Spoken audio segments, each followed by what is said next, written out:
کہ میں نے پروردگار عالم کی بارگاہ میں حاضر ہونا ہے، میں نے اس کی بارگاہ میں حاضر ہو کر جواب دینا ہے، کہ جس دن پہاڑ اگر اب ریزہ ریزہ ہو جائیں گے تو انسان کی کیا حیثیت ہے؟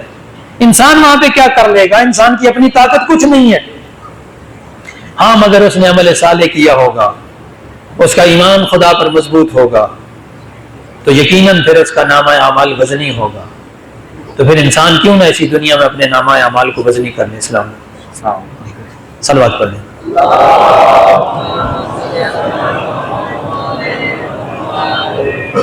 جب انسان کو یقین ہے کہ قیامت آنی ہے تو پھر انسان کیوں نہ اس قیامت کے لیے تیار ہو؟ یہ صرف لکلکہ لسانی نہیں ہونا چاہیے، قیامت پر یقین، قیامت پر ایمان، یہ لکلکہ لسانی نہیں، صرف زبان کے حد تک نہیں ہونا چاہیے کہ ہم نے مان لیا قیامت آئے گی۔ اس کا احساس انسان کے دل میں، انسان کے دماغ میں ہونا چاہیے، انسان کو پورے وجود کے ساتھ اس کا احساس کرنا چاہیے۔ اور اگر انسان پورے وجود کے ساتھ اس کا احساس کر لے تو یقیناً اپنے اعمال کو بہتر کر لے گا، پھر یہ دنیا جہنم نہیں بنے گی، پھر اس دنیا پہ مودی جیسے، ٹرمپ جیسے، نیتنیاہو جیسے حکمران مسلط نہیں ہوں گے۔